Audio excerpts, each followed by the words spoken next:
আন্তর্জাতিক অপরাধ ট্রাইব্যুনালের সাবেক প্রসিকিউটর তুরিন আফরোজের ডক্টরেট ডিগ্রি ভুয়া।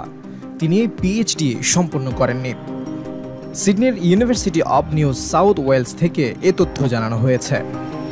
রোববার আপিল বিভাগে বাড়ি সংক্রান্ত মামলায় এ তথ্য দাখিল করা হয়েছে। আইনজীবী ব্যারিস্টার সাজ্জাদ হায়দার বিষয়টি জানিয়েছেন।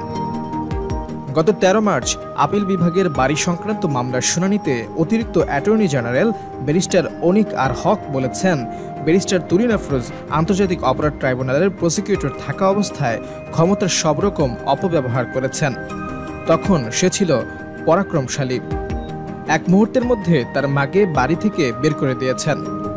উত্তরের বাড়িতে সেই মায়ের থাকার নির্দেশনা প্রার্থনা করছে। হাইকোর্টের রায়ের বিরুদ্ধে আবেদনের শুনানিতে বিচারপতি মোহাম্মদ আশফাকুল ইসলামের নেতৃত্বাধীন আপিল বিভাগে তিনি এসব কথা বলেন।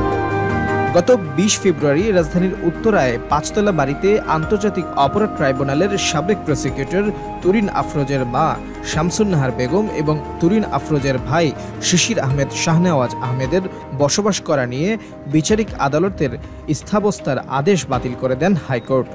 এর ফলে ওই বাড়িতে শামসুন নাহার বেগম ও শাহনেওয়াজের বসবাসের ক্ষেত্রে আর কোনো আইনগত বাধা নেই বলে জানিয়েছেন আইনজীবীরা।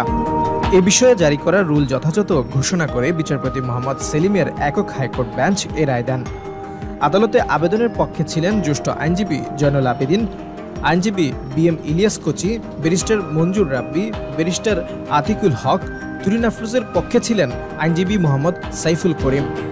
সেদিন ব্যারিস্টার আতিকুল হক বলেন, রাজধানীর উত্তরায় ৫তলা বাড়িতে বসবাসকে কেন্দ্র করে বিচারিক আদালতের স্থিতাবস্থার আদেশ বাতিল করে রায় দিয়েছেন হাইকোর্ট।